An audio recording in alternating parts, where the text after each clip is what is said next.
이 시간 광고 있습니까? 없으면 찬송가 135장 합시다.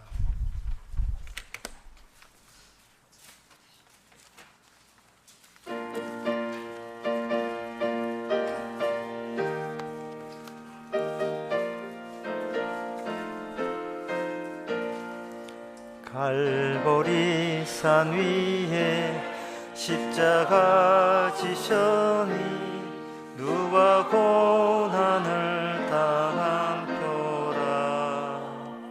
험한 십자가를 내가 사랑함은 주가 보혈을 흘리밀세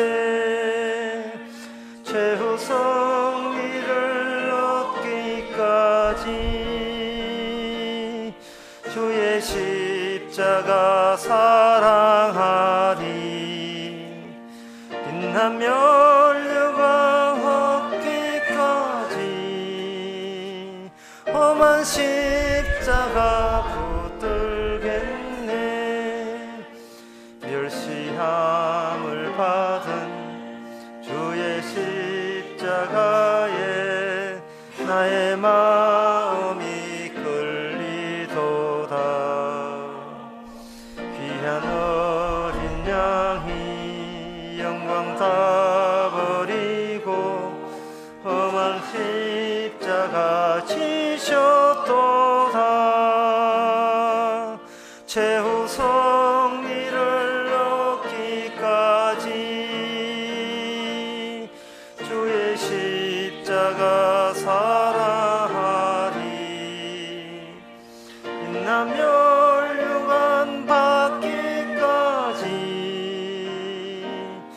험한 십자가 붙들겠네. 주가 십자가에 주가 흘린 피를 믿는 마음으로 바라보니 나를 용서하고 내 죄 사하시려 주가 흘리신 보혈일세 최후 승리를 얻기까지 주의 십자가 사랑하리. 빛나며 영광 얻기까지 험한 십자가 붙들겠네. 주가 예비하신 나의 본향집에 나를 부르실 그날까지 험한 십자가를 항상 달게 지고 내가 죽도록 충성하리.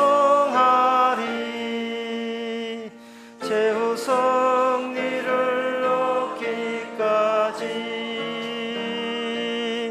주의 십자가 사랑하리. 빛나며 영광 받기까지 험한 십자가 붙들겠네.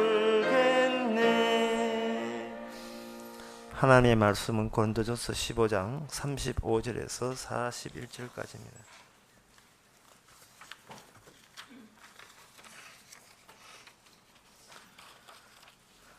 누가 묻기를 죽은 자들이 어떻게 다시 살며 어떠한 몸으로 오느냐 하리니 어리석은 자야 너의 뿌리는 씨가 죽지 않으면 살아나지 못하겠고 또 너의 뿌리는 것은 장래의 형체를 뿌리는 것이 아니요 다만 밀이나 다른 것의 알갱이 뿐이로되 하나님이 그 뜻대로 저에게 형체를 주시되 각 종자에게 그 형체를 주시느니라. 육체는 다 같은 육체가 아니니 하나는 사람의 육체요 하나는 짐승의 육체요 하나는 새의 육체요 하나는 물고기의 육체라. 하늘에 속한 형체도 있고 땅에 속한 형체도 있으나 하늘에 속한 자의 영광이 따로 있고 땅에 속한 영광이 따로 있으니 해와 해의 영광과 또 다르며 달의 영광도 다르며 별의 영광도 다른데 별과 별의 영광이 다르더라. 아멘. 사도 바울이 뭔가 답변 공격받은 것은 간단한데 질문은 꽤 깁니다. 사도 바울이 하는 일에 대해서 공격이 들어옵니다. 공격이 들어옴으로써 사도 바울은 주의 일을 하고 있다는 것이 확실합니다. 예수님께서 이 악한 세대에서 복음을 전했는데 이 세상 사람들은, 악한 세대에 속한 사람들은 자기를 악하다고 보질 않습니다. 물론 인간이 죄를 지을 수 있지만 죄 지는 만큼 착한 것으로 얼마든지 땜질할 수 있다고 여기면서 자기가 있는 세계를 그대로 유지하려고 나아가는 겁니다.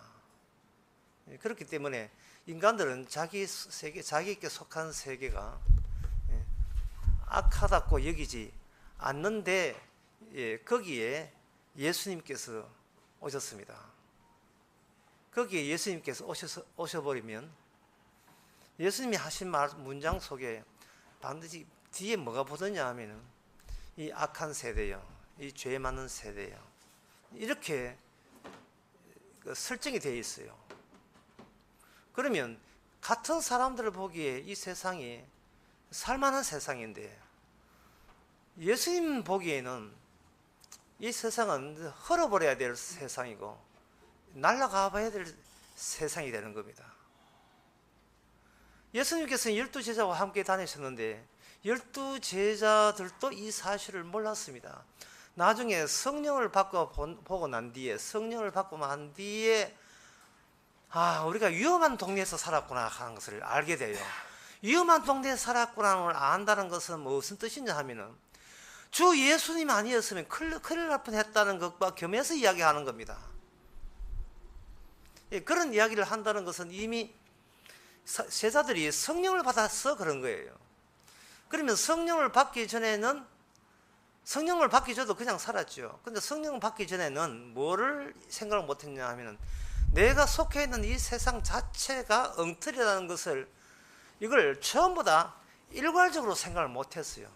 세상에는 악한 사람도 있지만 착한 사람도 있다 하고 여전히 이 세상에 대해서 어떤 기대나 미련을 갖고 있었는데 제자들이 성령을 받고 난 뒤에는 뭐 니네 할 것 없이 마땅히 다 망해야 되는 세계에 우리가 살고 있네라고 느끼는 겁니다. 그 안목이 무슨 안목이냐, 예수님이 처음 이 세상에서 외칠 때 갖고 있던 동일한 안목을 그들은 이제는 12제자도 갖게 된 거예요. 12사도들도 이제 갖게 된 겁니다. 이거는 예수님 제자들뿐만 아니고 사도 바울도 마찬가지입니다. 그래서 사도 바울이나 예수님의 제자들은 뭘 아느냐 하면은 천국 가지 못하는 사람들이 입에서 무슨 이야기를 해도 그 이해를 해요. 자기가 옛날에 그렇게 지금 그렇게 살았거든요. 그렇게 살던 사람들의 말을 자기가 평소에 했던 이야기를 그들이 그대로 하고 있으니까 이해 안 될 수가 없어요. 충분히 이해가 되는 겁니다. 다만 성도가 되어서 이제 옛날에는 그랬었는데 이게 경계선에서 벗어난 채 경계선 바깥에서 다시 보는 겁니다. 성령 받지 않으면 육에서 속한 사람들이 이야기를, 육에 속한 사람들은 이건 육에 속했다고 이야기를 하지 않아요. 이것이 당연한 거라고 보는 겁니다. 당연한 거를 보는 그 질문 가지고 지금 사도 바울을 공격하고 있습니다. 그들이 이야기하는 것이 얼마나 당연한 것인지 오늘 35절을 다시 읽어보겠습니다. 누가 묻기를 죽은 자들이 어떻게 다시 살며 어떠한 몸으로 오느냐 하리니, 죽은 사람이 어떻게 몸이 분해되지 않고 생생하게 몸을 갖고 있을 수 있느냐라고 사도 바울의 복음에 대해서 공격을 했습니다. 지극히 당연한 질문을 한 겁니다. 그들이 아는 법이 내에서 당연한 거예요. 이걸 보면서 흑칙폭해서 하면서 이제 교회도 좀 다녔다고 역시 그래. 교회 안 간 사람들은 그래 부활을 몰라. 우리는 부활을 알거든. 이렇게 여유만만하다고 생각하는 사람이 있는데 그것은 오사입니다. 왜 오사이냐 하면은 기존에 살던 데 살면서 플러스 알파 플러스 부활 하나 추가해서 새 사람 되는 거 아니거든요. 부활이라는 것은 눈에 보이는 세계에다가 플러스 하나를 보태는 게 아닙니다. 그렇다면 그 뒤 이야기가 사도 바울의 이야기가 그렇게 구차하게 이렇게 길게 나올 필요가 없어요. 이건 뭐냐 하면 부활의 입장에서 세상을 다시 보게 되게 되면 우리가 몸 미련 두고 우리가 관심 두고 우리의 마음을 뺏어가고 우리가 정신을 집중시켜서 얻고자 하는 그 모든 것이 부활의 세계에서 보게 되면 다 헛짓이다. 그게 바로 예수님 십자가 못 박게 하는 그런 죄가 된다는 그런 모든 것을 일괄적으로 완전히 바뀌어버린 사고방식 가지고 사람은 다시 산다. 이렇게 돼야 되지. 살다 보면 나중에 살다가 지치면 나중에 부활되겠지. 이런 관점은 아니에요. 관점 자체가 바뀌어야지. 살다가 뭐 천국 보험 들어놨으니까 보험금 나오겠지. 이런 식으로 하는 게 아니죠. 평소에 보험 연하는데 3천만짜리 보험 연하는 사람하고 30억 보험 연하는 사람하고 달라요. 3천만의 보험 연 사람은 살다가 아프면 3천만 타겠지. 이래 되는데 없는 살림에 30억 보험 걸어놓은 사람은 주위에 친척이나 자식이나 남편이나 이렇게 자식은 아니다만 친척이나 이렇게 보게 되면 저걸 언제 그걸 교통사고 위장해가 죽여버리고 이런 과정으로 산다 하니까 30억이 있으니까 그게 목표예요. 그게 목표로 사람을 대할 때 일가 친척 동서 뭐 시누이 통선할 때 저걸 어떻게 죽이면 완전 범죄를 죽일 수 있는가 그것만 생각한다 이 말이죠. 30억 따기 위한 먹잇감으로 보는 거예요. 얘가 좀 이상합니다만 사고방식이 완전히 달라요. 살다가 추가적으로 사는 게 아니고 아예 나 이걸 없애버릴래. 이 세상은 그냥 없는 거 치고 살래. 예. 없다고 치고 살아가는 거. 이것이 바로 사도 바울이 갖고 있던 의식입니다. 사고방식입니다. 그러니까 우리가 뒤에 한 예수님이 우리가 죽고 어떻게 사느냐에 거기에 대해서 예수님 죽었다가 살아났으니까 우리가 살아난다. 우리 같으면 답변을 굉장히 간편하게 답변할 건데 뒤에 이야기가 길게 나온 이야기가 이런 취지 때문에 길게 언급되어 있어요. 뭘 하느냐 하면 인간들이 흔히 보고 눈에 보이는 대로 살아가는 데서 만들어진 현실 체계가 있어요. 그 현실 체계를 예수님을 통해서 완전히 다 분해시키고 다 부숴버립니다. 그냥 이 세상은 아무것도 아니야 부활의 세계의 전부가 아니라 왜 이 세상은 왜 아무것도 아닌지 쪼목쪼목 따져서 완전 분해해가지고 완전히 그 도마에다가 진짜로 세퍼가 완전히 회치를 하듯이 낱낱이 다 쪼가리 내는 거예요. 다 쪼가리 나오면 뭐가 나오면 알맹이가 나옵니다. 그러니까 모든 것을 다 쪼가리 내는 거. 그게 알맹이 이야기를 한 거예요. 난도질을 해버려요 사도 바울이. 이래도 이 세상 미련 가질래 이래 되는 겁니다. 그렇게 사도 바울이 그렇게 하는 이유가 살다 보면 나중에 부활되겠지 라는 그런 가짜들까지 다 난도질을 칠 수가 있어요. 나는 교회 가니까 나중에 죽으면 부활 세계에 갔겠다 라고 여기는 사람까지 전부 다 그게 엉터리라는 것을 보여주기 위해서는 이렇게 긴 설명이 필요했던 겁니다. 살다 보면 천국 가겠지가 아니라 이 땅에 살면서 난도질을 당해야 돼요. 복음으로부터 말씀으로부터 주님부터 난도질을 당해야 됩니다. 그리고 당할 때 기뻐하고 즐거워해야 돼요. 왜? 당하면서 죄인 것을 알기 때문에. 안 당해보면 지 잘난 존재인 줄 알고 있는데 살만하다고 생각하는데 당해보니까 이러쿵저러쿵 주님께 대들 위치가 아니고 그런 권리가 없어요. 살아온 것만 해도 참 과분하다 이런 생각이 들어야 돼요. 사도 바울의 소원이 여러분 아시다시피 빨리 죽어서 주와 함께 거하는 겁니다. 바로 그러한 그러한 마음가짐으로 살아가는 입에서 사람이 죽었다가 어떻게 살아나? 라는 거기에 대한 질문에 대한 답변은 우리가 상식으로 뭐 살다가 또 부활해 이런 식으로 하는 게 아니고 그 질문 자체를 가져와서 현재 우리의 마음가짐은 과연 성령 받은 마음가짐인가를 들추어내고 노출시키는 작업에 오늘 본문이 이렇게 기록되어 있습니다. 그러면 사도 바울은 수건 두르고 세포처럼 수건 두르고 도마에다가 도마 하나 얹어가지고 도마에다가 도미를 얹어야지. 이게 아재 개그입니다. 도마에다가 도미 얹어가지고 회칼 들고 낱낱이 칠 때 사용하는 용어는 뭐고 개념은 뭐냐? 그게 바로 형체와 알갱입니다. 형체와 알갱이 가지고 토막을 내는 겁니다. 이 세상은 전부 다 하나라고 생각합니다. 사도 바울은 말합니다. 그게 하나가 아니고 각자 따로 있는 것을 권력으로 묶어 놓았다는 거예요. 그 묶어 놓는 권력이 수상하다는 이야기입니다. 그 수상한 권력을 내가 예수 그리스도의 복음으로 그 권력을 타닥타닥 다 끊어 놓겠다는 거죠. 예를 들면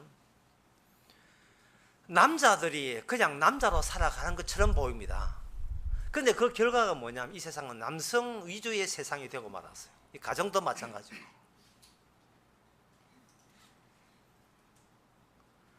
다시 말해서 남자 세워놓으면 여자가 안 보이도록 조치하는 게 남성 위주의 세계, 남성 우열의 세계를 이루었습니다.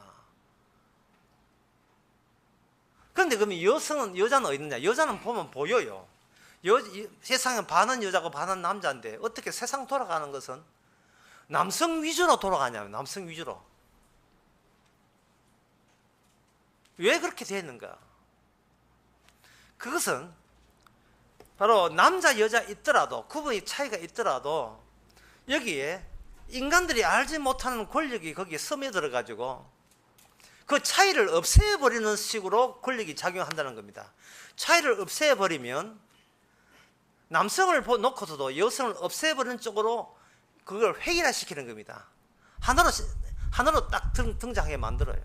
그래서 남자만 좋으면 좋은 세상이 되고 여자의 울든 말든 그건 상관없는 세계로 그렇게 인류가 그렇게 쭉 문명이 그렇게 이어져 온 거예요. 그러면 여성은 뭐냐? 여성을 세워놓고 여성에서 여성을 빼버리고 남성한테 종이 되는 속성을 남자 권력에서 계속 심어준 거예요. 칩을 심어줬듯이 인간이 여자가 태어나면서 계속 심어준 게 뭐냐면 이미 기존에 있는 남성 위주의 그 힘과 사고방식이 여성도 스며드는 것처럼 어떤 독약이 서는 것처럼 모르게 계속 이게 스며든 거예요. 남자 잘 만나야 팔자 고친다. 이게 계속 스며든 겁니다. 그 남자 잘 만나는 말은 그 남자가 남자 당독으로 내한테 잘난 남자 되면 안 돼요. 그 남자는 남성 위주의 세계에서 부름이 대상이 되고 인기가 있고 존경받는 남성한테 내가 기붙으면 나는 이 남성의 세계에서 호응할 수 있다. 이래 되는 겁니다. 그 방정식이 그래 되는 거예요.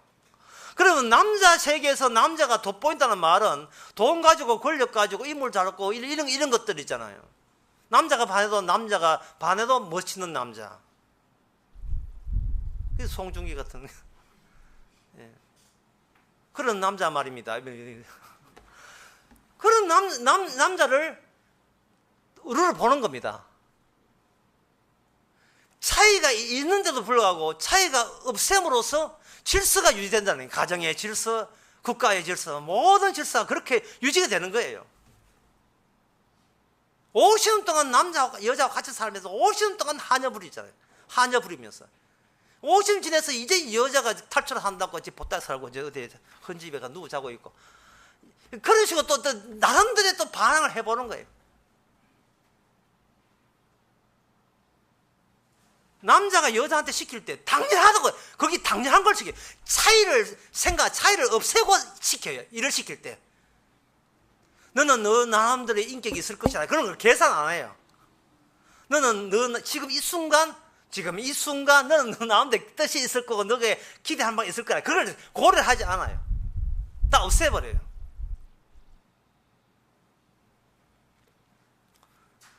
사도 바울은 말하기를 이미 우리가 잘못된 질서를 안에 있으면서 그 질서 속에서 차이를 따로 뽑아낸다는 것은 그건 현재 눈에 보이지 않는 권력이 있는 이상은 불가능한 겁니다. 그래서 말하기를 몸이 죽은데 어떻게 다른 몸이 있을 수 있느냐. 사도 바울은 말하기를 너희들이 그런 질문한다는 자체가 이 몸이 죽음이 오게 되면 이 몸의 효능도 끝났다고 생각하는 식으로 그동안 너나 할 것 없이 다 그게 이구동성으로 동의를 한 거예요.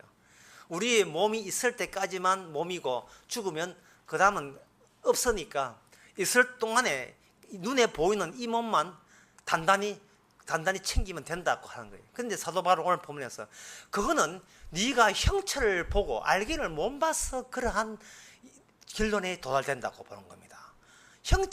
네가 형체만 보고 알기를 못 보는 거예요.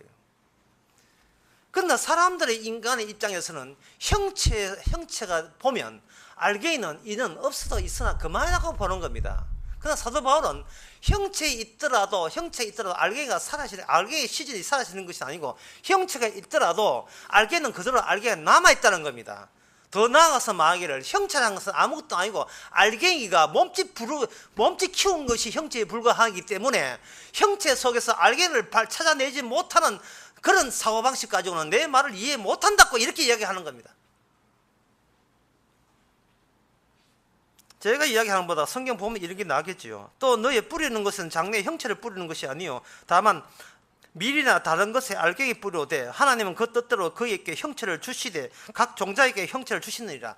하나님이 개입하는 지점이 어디 있느냐? 하나님의 개입하는 지점은 알갱이의 가치를 그대로 확대시키기 위해서 알갱이에 합당한 형체를 만들어내는데 하나님께서 계속 관여하는 식으로 이 세상에 형체를 주셨는데 놀라운 사실은 그 형체가 각각 다르다는 이야기예요.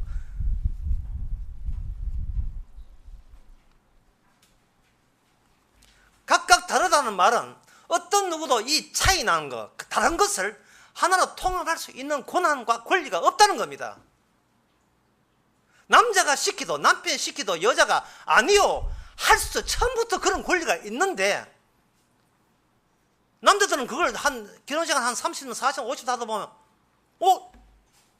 이게 개기네 이제 이게 네 뭐 믿고 내한테 대들어? 네 그렇게 내한테 대들면 우리 동네 남성 위주의 사회에서 네 여거는 여편네 된대. 네 주의해라. 이렇게 나오는 겁니다.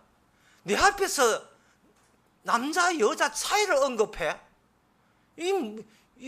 그걸 가지고 문자로 간이 배 밖에 나왔다고 이야기하는 겁니다.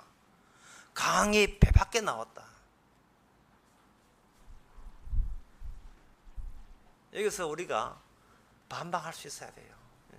간이 배 밖에 나온 사람 한둘이가 아닙니다. 지금. 여러분 사람이 개 될 수 있습니까? 이게 오늘 사도 바울이 한 진짜 생뚱맞는 질문을 복음에 근거해서 우리가 하는 거예요. 사람이 개 될 수 있느냐. 사람들은 그 개를 보면서 자기가 개가 된다는 생각을 한 번도 안 합니다. 왜냐하면 개는 사람에게 다루는 대로 다뤄져야 된다는 것이 사람 위주로 일관성 있는 세계를 구성해놨기 때문에 한 번도 개한테 물어보고 시킨 적이 없어요. 떡고 이걸 개한테 물어보지 않았어요. 누가 그렇게 했느냐. 모든 것을 분해해버립니다. 진짜 도마에다가 도미를 회치하듯이 탁 찔러버려요. 네가 형체를 가지고 있는데 그 형체마다 하나님이 형체를 줄 때 그냥 준 게 아니고 하나님이 각 알갱이에 합당한 영광성을 집어넣어서 줬다는 거예요. 영광성을. 그 영광성을 집어넣는데 그 영광성을 완전히 묵상을 만들었어요. 완전히 흩쳐버리고 하나의 권력에서 보지 않는 권력을 모든 각자의 영광성을 다 없애버리고 소멸시켜버리고 그 영성을 지시하고 명령하는 하나의 권력의 영광성 안으로 전부 다 그것을 다 삭제시켜 놓았습니다. 가정에서는 남자의 영광을 위해서 여자의 영광은 키도 펴지 못하고 그걸 없애버렸어요. 니는 남자 잘 되면 돼. 니는 내한테 남자 내 잘 되면 니는 잘 된 거야. 끽소리 하지 마. 그러면 여성으로서의 여성의 알갱이는 어디 있습니까? 그런 거는 완전히 개무시하는 거죠. 여자는 뭐 남자한테 배필자라 성경에 나왔잖아. 니 나한테 서비스하면 되는 거야. 여자는 남자한테 배필자로 서비스해야 된다는 그 서비스의 질, 그 서비스는 누구 아이디어에서 나온 거예요? 이미 남성 일획화된 남성 일관성, 남성 위주의 세계에서 일방적으로 조작된 그 서비스 개념을 가지고 지금 여자한테 일방적으로 강요한 거예요. 여자 고유가 갖고 있던 영광성은 누가 가리나? 남성 일본주의 세계가 그걸 가리고 온 거예요. 오늘 설교 왜 감지르고 왜 이러지? 갑자기 이제 페미니즘은.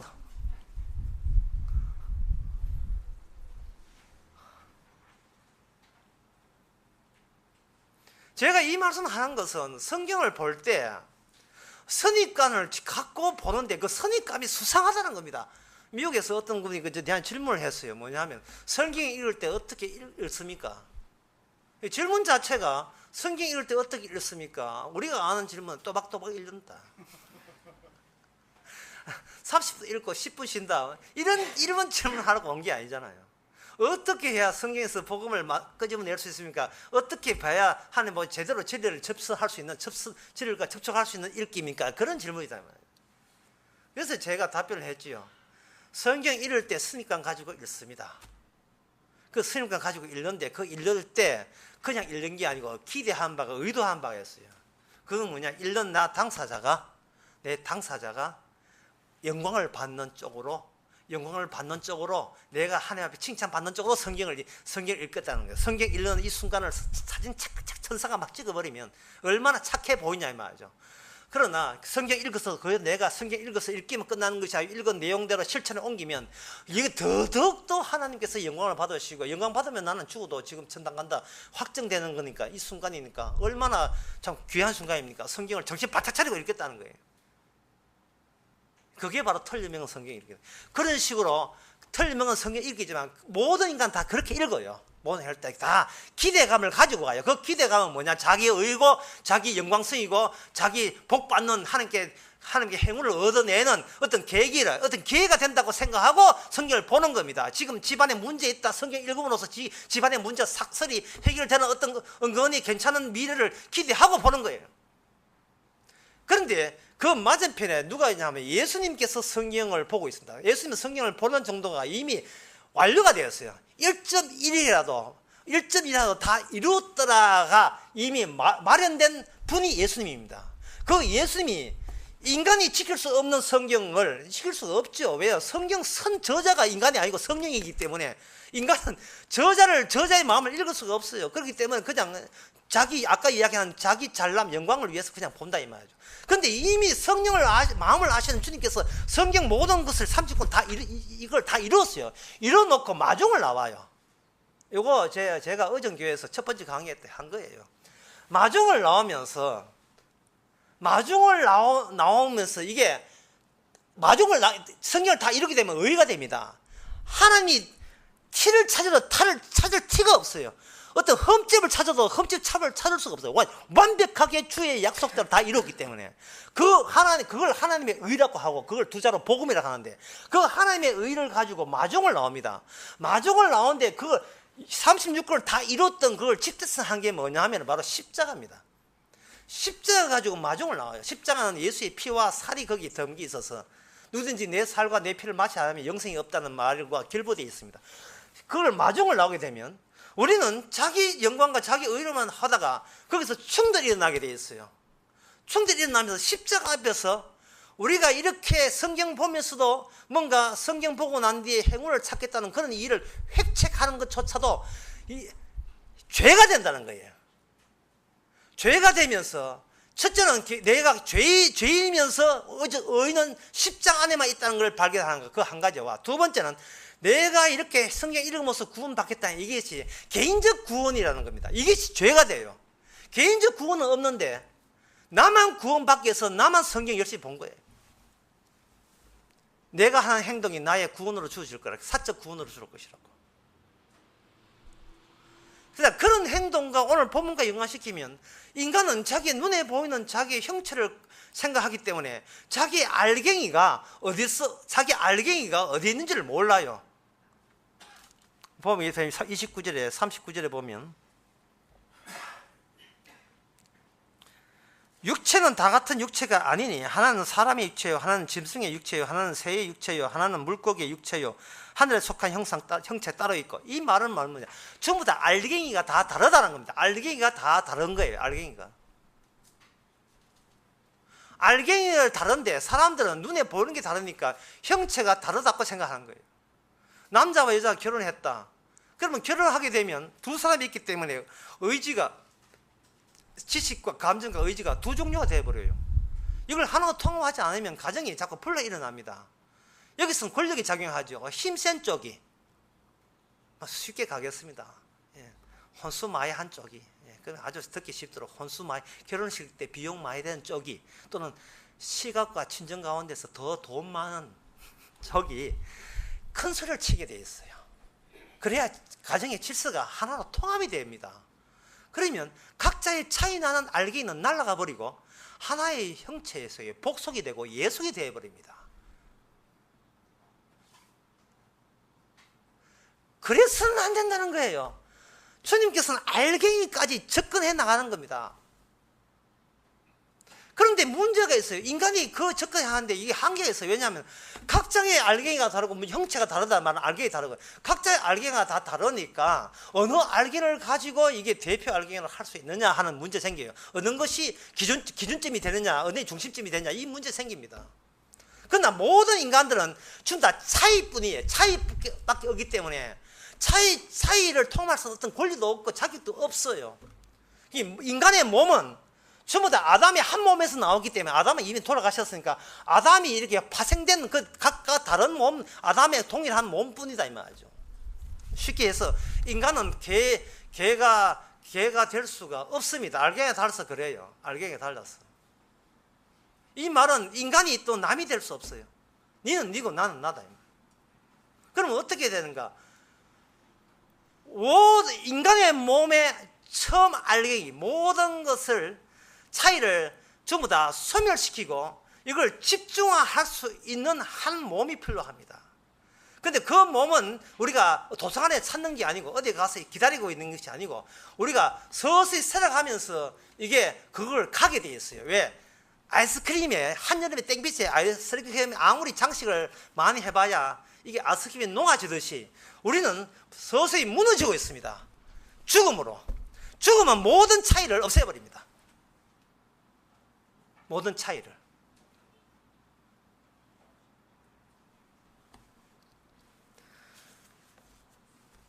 새로운 몸은 어디서 나오느냐 하면은, 그 처음에 질문한 사람이 죽은 사람이 어떻게 다시 살면 어떠한 몸으로 나오느냐, 그럴 리가 없다라고 했을 때에 이 사람 질문한 것은 자기 몸, 자기 알갱이, 자기 형체가 그게 기준인 줄 알고, 내가 기준인 줄 알고 그렇게 주장하는 거예요. 충분히 우리는 이런 세계에 살던 사람이기 때문에 충분히 이해합니다. 그러나 사람이 아무리 뭘 알고 뭐 보험도 놓고 똑똑하고 공부를 해도, 전도서에 나오는 이야기인데요, 사람이 죽어가게 되면 몸만 죽는 게 아니고 그동안 몸에 지녔던 체험했던 그 체험도 함께 날아가 버려요. 내가 사랑했던 것도 같이, 내가 눈 감는 순간에 옆에 아무리 아이고 아버지요, 아이고 아버지 지금 가시면 안 됩니다. 병 울어봐야 울음 소리가 귀에서 점점 더 소리가 작아지고 희미해지고, 눈 감기면 눈 감긴 그 장면의 프레임만큼, 털만큼 이게 좁아지면서 깜깜해지겠죠. 귀도 그렇고 모든 것이 내 죽음과 함께 내가 믿던 예수 삼위일체 하나님, 내가 믿던 교회 헌금한 거, 뭐 봉사한 거, 밀다 들고 청소한 거, 전부 다 예? 윤덕기 사장님 10년 만에 청소했어요. 전부 다 죽음과 동반해서 몸만 죽는 게 아닙니다. 내가 알고 있던 거, 예수님은 살아계신 하나님 어떻게 알고 성경 뭐 몇 장 몇 장 그것도 전부 다 같이 날아가 없습니다. 그래서 교회에서 헛짓하지 말아야 됩니다. 교회 와서 오늘 앞자리에 앉았습니다. 기도합니다. 백날 내 죽으면 앞자리에 앉아서 백날은 그것도 다 소용없는 없이 언제 네 죽은데 그것도 같이 죽어요. 데카르트가 하는 유명한 말 있잖아요. 나는 생각한다, 코로 나는 존재한다. 이 말이 뭔지 알아요? 내가 살아있는 한 하나님도 살아있지, 내 죽으면 하나님이 무슨 소용이냐, 그런 이야기입니다. 그러니까 얼마나 이거 솔직하고 노골적인 이야기입니까? 중국의 장자라는 사람 말하기를 꿈에 나비를 꿨는데, 이게 꿈에 내가 나비가 되는 꿈을 꿨을 때 내가 진짜 나비인지 아니면 내가 인간인데 그냥 나비가 되는 꿈을 꾼지 이게 분간이 안 된다는 거예요. 이 말은 더 나아가서 내가 꿈을 꿨을 때 꿈을 꾸고 꿈 꿀 때만 꿈이 아니고 꿈은 깨고 난 뒤에도 꿈인지 아닌지를 누가 장담할 수 있느냐, 그 이야기입니다. 그 말은 뭐냐 하면 내가 보기에는 지금 입이 살아있어요. 살아있으니까 그런 난 모르겠다 나오는 거예요. 죽으면 모르겠다도 없어요. 왜냐하면 사람이 내가 뭐 안다는 순간 자기가 선이 되고 남보다 뛰어난 사람이 되는 겁니다. 인간은 죽음 안에서 차이가 없는데 꼭 하여튼 눈만 뜨고 귀만 열리면 계속해서 자기 중심의 차이를 만들어내요. 그것을 주께서는 없애버립니다. 해체시켜요. 그리고 알갱이라 하는 것은 처음부터 인간은 어디서 나왔는가? 바로 죽음에서 인간이 나온 거예요. 죽음에서. 차이가 지는 이유가 살아있다. 그게 죽음이 소멸되지만 그 죽음이 소멸되는데 그 죽음이 무슨 죽음이냐? 현재 내가 내 몸이라고 여겼던 몸이 죽는 거거든요. 기존의 몸이 죽는 죽음과 내 몸이 아닌 다른 몸에 죽는 죽음과도 차이를 만들겠다는 것이 하나님의 뜻입니다. 아이고, 이 어려운 거 왜 알겠노 싶어요. 모든 인간은 다 아담 안에서 죽어요. 그러면 차이 없네라고 하잖아요. 없는 게 아니라는 거예요. 사도 바울은. 나도 그런 줄 알았는데 주께서 다 마땅히 죽어야 될 몸 가운데서 사흘 만에 하나님께서 살려내는 몸이 있더라 이 말이죠. 그 몸은 우리의 같은 몸이 아니더라 이 말입니다.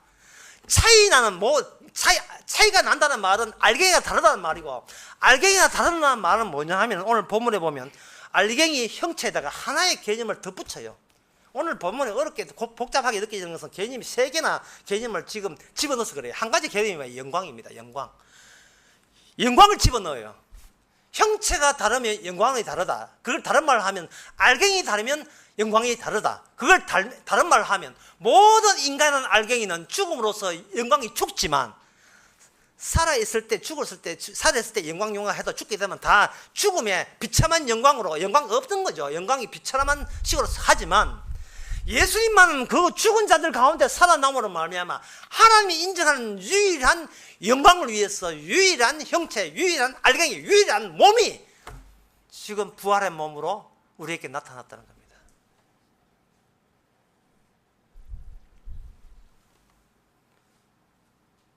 이것은 살아있는 인간이 믿을 수 있는 게 아니에요.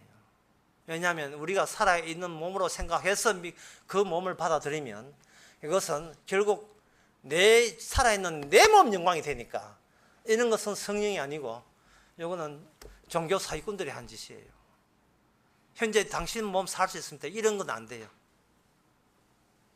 우리의 몸을 주님이 위해서 예수님이 예수 살린 그 하나님께서 또는 살아났다 부활하신 그 예수님께서 성령을 주실 때는 우리의 살아있다는 이 몸을 뭐로 바꾸느냐 하면 이게 살아있는 것이 아니고 이게 죽은 데서 나온 죽은 알갱이고 죽은 형체고 죽을 수밖에 없는 몸이고, 그래서 죽어야 되는데 그 죽은 것이 인간이 보통으로 죽는 죽음 정도가 아니고 예수님의 죽음까지 가야 된다는 것을 성령을 통해서 알려줍니다. 우리가 성령 없이는요, 그냥 남들 다 죽는데 죽겠지, 그냥 죽는 몸으로, 죽음으로 끝나버려요. 그러면 그 차이를 예수님의 죽은 몸으로 건너뛸 수가 없어요. 살아있을 때 무슨 조치가 일어나야 돼. 살아있을 때 조치 중에 하나 예가 뭐냐면 창세기 32장에 나옵니다. 창세기 32장에 보면 야곱 강에서 야곱이 홀로 있었을 때에 밤에 천사가 나타났어요. 천사가 나타났습니다. 야곱이 나중에 말하기를 이게 천사가 온 게 아니에요. 본래적인 죽음 중에서도 하나님의 속성 안에 담긴 죽음, 예수님의 죽음과 관련된 그 죽음이 자기에게 찾아왔다고 이렇게 보고 있어요. 야곱이 그렇게 고백해요. 나는 하나님을 만났는데 죽어야 되는데 내가 살았다는 이야기를 하고 있어요. 천사가 올 때 그냥 빈수들을 오는 게 아닙니다. 우리가 건너뛸 수 없는 원초적인 죽음, 그 죽음은 하나님 안에 들어있는 죽음이에요. 그게 바로 예수님의 죽음, 십자가 죽음을 앞당겨서 야곱에게 이런 천사 보내는 사건으로 등장한 겁니다. 그 죽음이 왔을 때 야곱 말하기를 나는 죽었다. 다시 말해서 나는 이 몸이 죽었다는 게 아니고 나는 저주받는 사람이구나. 저주받는 나의 저주스러운 영광, 이게 말이 안 되지만 하여튼 저주스러운 영광이라는 말 빼고 저주스러움을 보여주기 위해서 이 땅에 하나님 오실 분에 의해서 나는 이 땅에 태어나야 했다는 겁니다. 창세기 32장에서 야곱이 그렇게 본 것을 그 다음에 모세에도 동일하게 적용됩니다. 출애굽기 33장에 22절에 보면 33장 21절에 보면 여호와께서 가라사대 보라 내 곁에 한 곳이 있으니 20절에 보면 그가 가라사대 내가 내 얼굴을 보지 못하리니 나를 보고 살 자가 없음이라. 나를 보고 살 자가 없음이라는 말은 본래적인 죽음은 인간이 알지를 못하고, 이 죽음은 누가 안에 있는가? 하나님의 속성 안에 들어있어요. 하나님께서 인간이 만들 때 그냥 만든 게 아니고 인간의 만드는 이유를 선악과를 심어놓고 이렇게 그걸 대비하면서 보여줬습니다. 누구든지 이 살을 따먹는 자는 정령 죽으리라. 그 죽으리라를 곁에 두고 인간을 만든 거예요.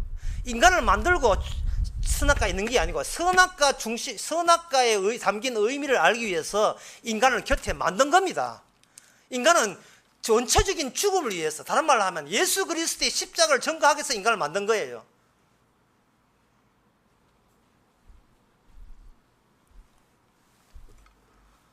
그것이 지금 2000년 전에 솟구쳐 올라온 겁니다. 이 집안을 뚫고 불쑥 솟구쳐 올라온 거예요.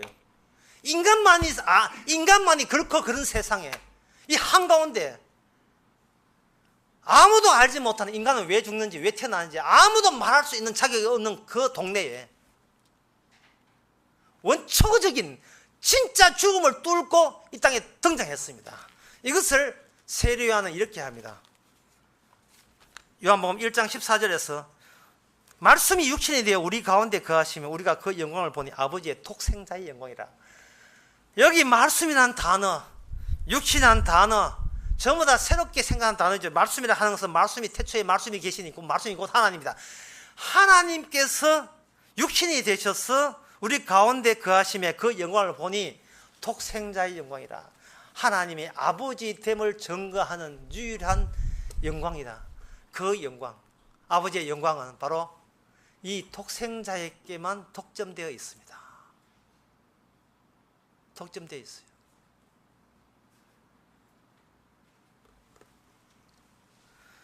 오늘 본문에서 사도 바울은 다 사람의 형체 다르고 짐승의 형체 다르고 이 정도로 끝나는 게 아닙니다. 뭐라고 이어지느냐 하면은 40절에 보면 하늘에 속한 형체가 있고 땅에 속한 형체가 있으니 하늘에 속한 자의 영광 따로 있고 땅에 속한 영광 따로 있다 했습니다. 그러면 하늘에 속한 영광은 다 영광 같으냐? 아니에요. 해의 영광 다르고 달의 영광 다르고 별의 영광 다르고 다 하늘에 속한 그룹인데 그 그룹마다 영광이 다 다르다는 거예요. 알갱이가 다르다는 거죠. 이 말은 예수님의 십자가가 부활은 무엇을 의미하느냐 하면 기존의 해와 달과 별의 영광을 그대로 유지시켜 주지 않겠다는 뜻입니다. 다 없애버리겠다는 거예요. 너희들이 내가 누구냐, 내가 이 세상을 어떻게 사느냐 라고 여겼던 이 모든 이 세상을 예수님이 죽었다가 부활함으로써 전부 다 그걸 다 없애버리겠다. 하늘에 달리는 달과 별도 다 없애버려요. 다 없애버려요. 완전 새하늘 새 땅을 다 갈아치워버립니다. 사람들은 눈에 보이는 게 화근이었습니다. 하늘에 별 있고 땅에는 우리 있다. 나는 내대로 살면 된다. 내대로 살면 된다는 게 그게 곱게 가는 게 아니에요. 그게 권력이 작용하게 되면 이렇게 돼요. 나는 내 위주로 내 좋은 쪽으로 남을 이용하겠다. 이렇게 되는 겁니다. 바로 그 권력을 그대로 유지하면 그 유지한 채 하나님께서는 자기 아들을 독생자를 이 땅에 보내었습니다. 그들이 유지될 이유가 있어요. 그래야 예수님이 쫓겨나기 때문에. 우리가 편하게 생각하는 그 권력, 아무 문제 없다고 생각하는 권력에 의해서 예수님은 추방되었습니다. 아무 문제 없다는 그 권력은 권력 안에서 작용하는 작용하는 의미가 뭐냐 하면은 나의 이 영광은 영원하리라.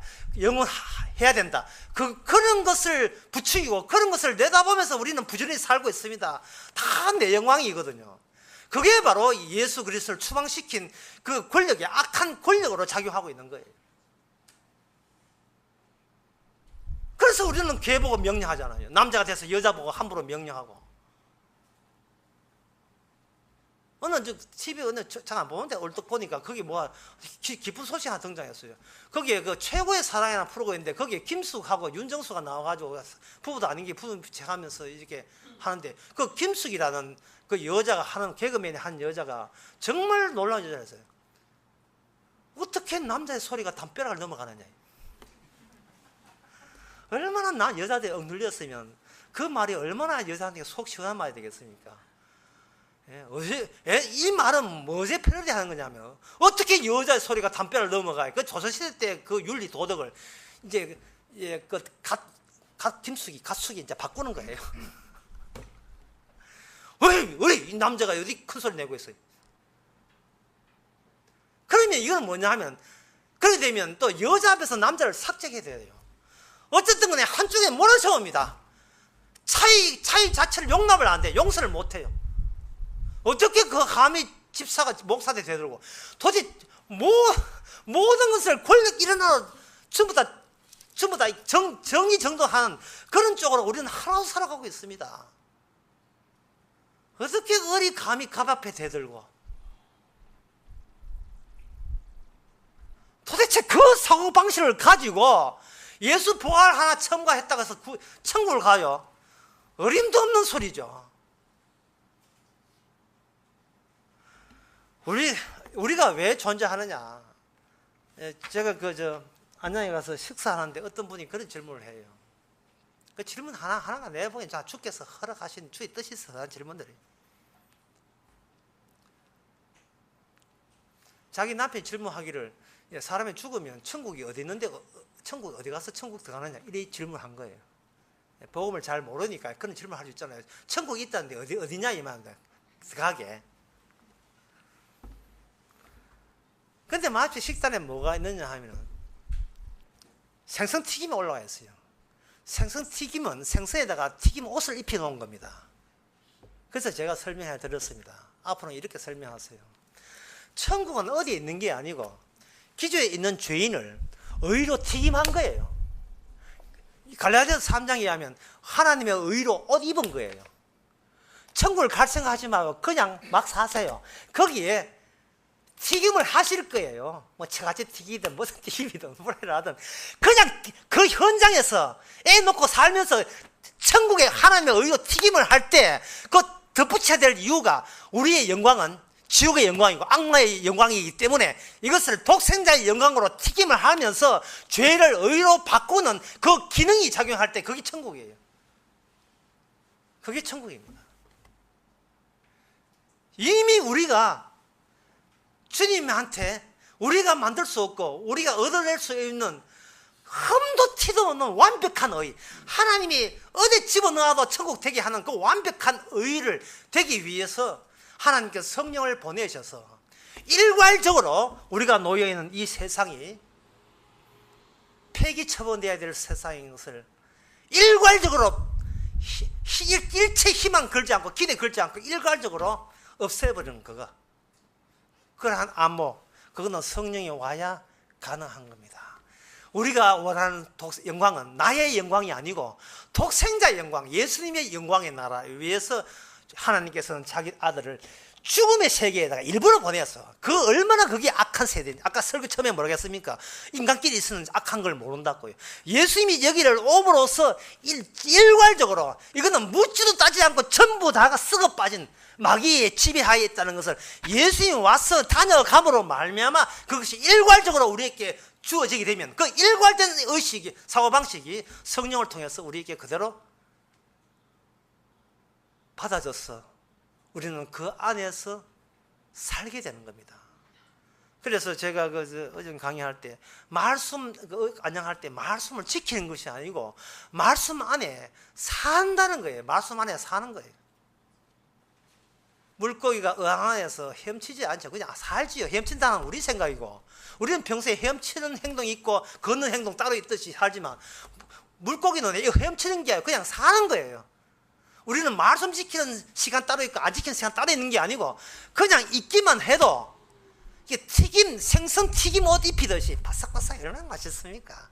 튀김은, 나는 그 튀김 맛으로 먹어요. 생선 맛으로 먹는 게 아니고. 그 튀김을 튀기든 그래 되면 내가 보는 게, 주께서 나를 볼 때 말씀 안에서 튀김 생선을 보시는 거예요.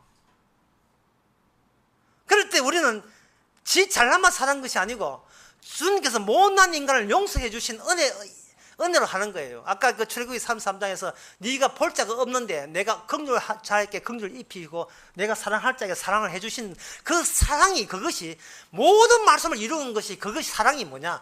그게 바로 십자가입니다. 사도 바울은 지금 십자가의 튀김옷을 우리에게 이미 입히고 있음을 확인시켜 주는 말씀을 답변으로 내놓은 겁니다. 기도하겠습니다.